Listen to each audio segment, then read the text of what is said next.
ሰላም እንዴት ናችሁ? ውድ የጽጌሃውስ ቤተሰቦች እንኳን ደህና መጣችሁ።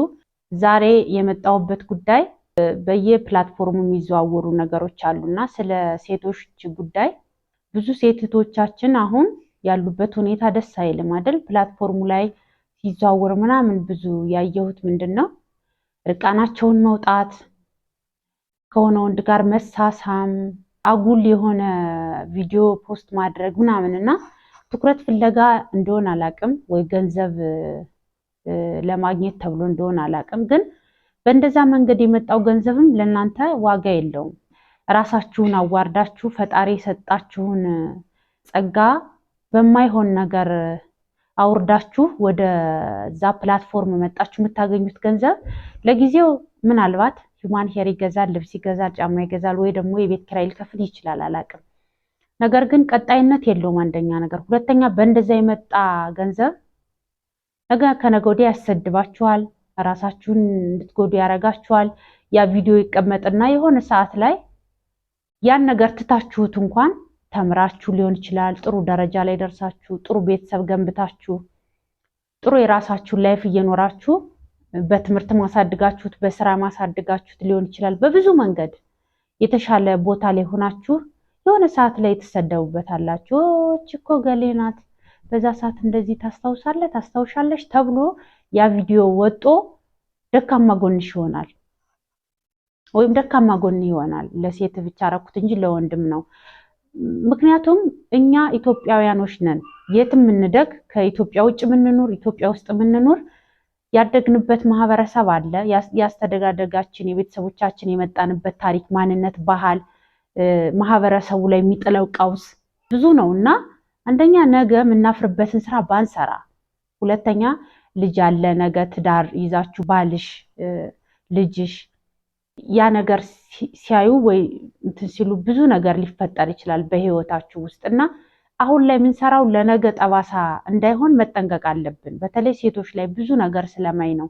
ሰሞኑን አይታችሁት ከሆነ ቲክቶክ ላይ የሆኑ ልጆች ሲሳሳሙ ምናምን ሳማት ለወጣ ነው በጊፍትም ስጧቸው ጊፍት ስጧቸው እንጂ እንደዚህ እያደረጉ ጎበዞች ናቸው እኮ ምናምን ይሏቸዋል ማለት ነው።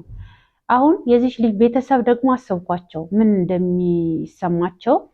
ይሄን ወላጆች አሳድገው አስተምረው ምናምን ብዙ ቁም ነገር ላይ ያደረሱ ቤተሰቦች ናቸው የሚሆኑት። እሷ ድንገት ወይ ተጣልታ ወጣ ሊሆን ይችላል አላቅም፣ ወይ ደግሞ አሉ ግን ምንም የማያመጡም አይነት ነገር ውስጥ ሆና ሊሆን ይችላል አላቅም። ማለት ያን እርግጠኛውን የመውራት አልችልም፣ ግን እኔ ከተሰማኝ አንጻር ነውና ገና ልጅ ናት፣ ወጣት ናት። ይሄ ወጣትነት እድሜ የሚያጠቃችሁ ነገር አለ አይደል? እንደዛ አይነት ውስጥ ያለች ትመስለኛለች እና ይስማታል ምናምን በጊፍትም ስጧቸው። ስለዚህ አሁን መሳቱ እዛ ጋር አላበቃም ማለት ነው። እነዛ ልጆች ተሳስተው ወጣው እንደዛ ማድረጋቸው በጣም አስነዋሪ እና አስቀያሚ ሆኖ ሳለ ሌሎቹ ፊታቸው አይታይም፣ ቪዲዮ ዘግተው ነው የሚያወሯቸው። እነሱ ግን ቪዲዮ ይታያል፣ የሚያደርጉት ነገር ይታያል። ብልግና ነው፣ ነውር ነው። ግን ደግሞ እዛታች ብዙ የሚያዩዋቸው ሰዎች አሉ። አስቡት፣ በሺዎች የሚቆጠሩ። እዛ መካከል ትንንሽ ልጆች ይኖራሉ፣ ትልልቅም ሊኖር ይችላል ምናምን። አሁን መሳቱ እዛ ጋር አያቆምም ማለት ነው። ሌላ የምታያቸው ልጅ ደግሞ ኦኬ። ስለዚህ እኔ ያለሁበት ሁኔታ ለምሳሌ ተቀጥራ ምሰራ ሰራተኛ ልትሆን ትችላለች። ለምሳሌ ቤተሰቦቿ ጋር ሁና ግን ገንዘብ ማግኘት ያልቻለች ብር የሚያስፈልጋት ወጣት ልትሆን ትችላለች፣ የምታያቸው ማለት ነው።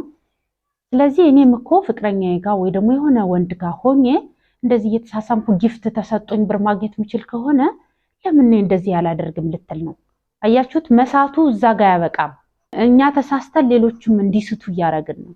አሁን ይሄ ነገር እየቀጠለ ማይንዳችን እየታጠበ ጭንቅላታችን ታጥቦ ለምደነው በየቀኑ ከምናየው አስቀያሚና ነውር ጋር ይለማመደዋል፣ ይዋሃደዋል። ኦኬ እገሌ እኮ መኪና የነዳው እንደዚህ ሰርቶ ነው፣ እኔም ሴት ነኝ እሷም ሴት ናት፣ እሷ እንደዚህ ብላ ካገኘች ለምን እኔስ እንደዛ አላደርግም ወደ ማለት ደረጃ እየተመጣ ነው። አሁን ብዙ ልጆች አይታችኋቸው ከሆነ በጣም ትንንሽ ልጆች ግን ሚዲያው ላይ የምታዩት ነገር ግን በጣም አስፈሪ ነው እውነት።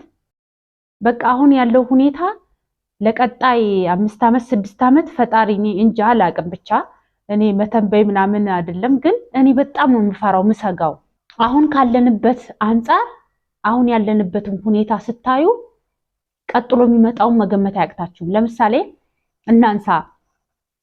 ከዚህ በፊት ዳናይት መክብብ ታውቃታላችሁ አይደለም? ቃና ቲቪ ላይ ሲሰራ የነበረችው ሆስት አሁን ላይ ስራ እርግጠኛ አይደለሁም፣ ግን እንደው ለምሳሌ ነው ያነሳዋት። ምክንያቱም ከዚህ በፊት እዚሁ ቲክቶክ ፕላትፎርም ይመስለኛል ባልሳሳት የሆነ ጊዜ ሽሻ ጨሰች ተብሎ በጣም መነጋገሪያ ሆኖ ነበር። ታስታውሳላችሁ? መቼ ላይ እንደሆን ትዝ አይለኝም በስነ ስርዓት፣ ግን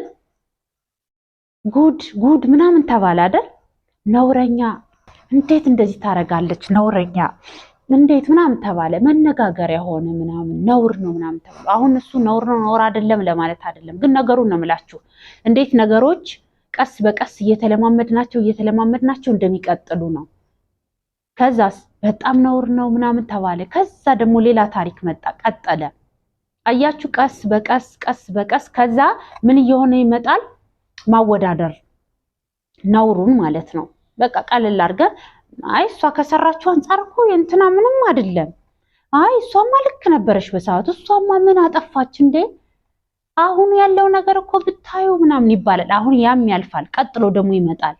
ልክ እንደዚህ የሆነ እየቀጠለ ነገ ሌላ ጉዳይ ነው የሚሆነው። እና እኔ መድኃኔዓለም በሚያውቀው አሁን ያለንበት ሁኔታ ያስፈራኛል። ቀጣይ ዓመት ቀጥሎ የሚመጣው ዓመት የተማረ ተምሮ ሰርቶ ትልቅ ደረጃ ደርሶ ራሱን ቀይሮ በደንብ በትምህርት ራሱን አሳድጎ የሚባል ሰው ምን ሰማሁን ላይ አይመስለኝም።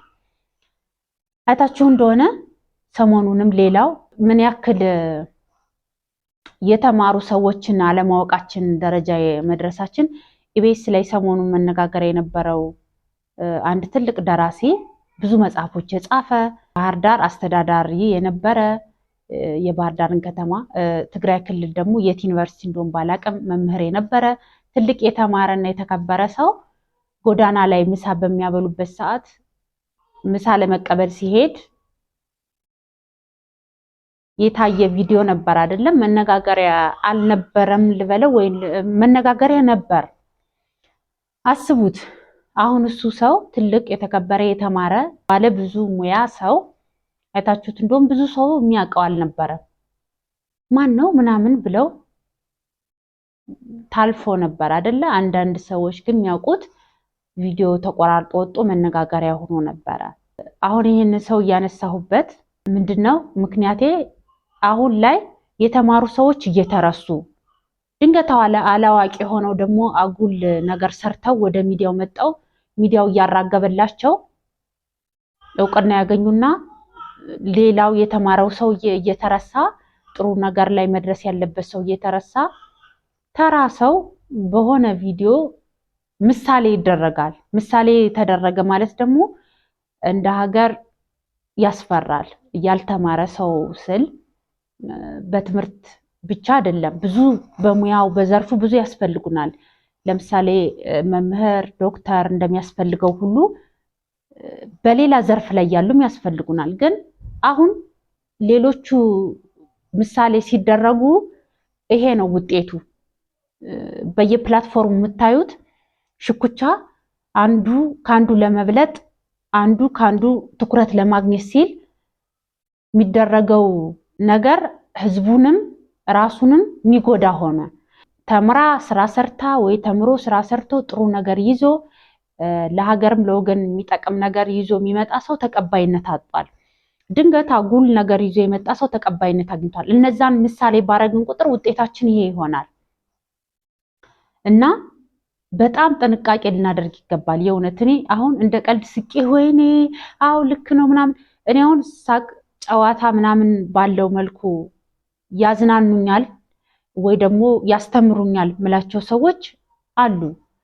ግን እዚህ ፕላትፎርም አይደለም። በጣም ቁም ነገር ያላቸው በስነ ስርዓቱ ስለ ትዳር፣ ስለ ህይወት፣ ስለ ትምህርት፣ ስለ ስራ በብዙ መንገድ ቢዝነሱ ላይ ያሉ ስለ ቢዝነሱ ብዙ አመት ልምድ ያላቸው በልጆች አስተዳደግ፣ በትዳር ህይወት በብዙ መንገድ የሚያስተምሩ ሰዎች ደግሞ ባለትዳር እንደመሆኔ ባለትዳርነትን በደንብ እንድሰራበት ህይወቴን እንዳስተካክልበት እማርባቸዋለሁ ብዬ ማስባቸው ሰዎች አሉ ብዙ የሚያስተምሩ። ግን አሁን ላለው ወጣት ያስተምራል ያስተካክላል ብላችሁ የምታስቧቸው ሰዎች ሳይሆኑ አሁን ሚዲያውን በደንብ እየገፉበት ያሉት ሌሎች ናቸው። እነሱን በምናይበት ጊዜ ደግሞ ውጤታችን ይሄ ሆኗል። ስለዚህ ባካችሁ አንደኛ ስናይ የምናየውን ነገር መርጠን፣ ሁለተኛ በብዙ መንገድ ወጣቶች እየተጎዱ ስለሆነ ትኩረት እናርግ ለማለት ነው። አመሰግናለሁ። ቻው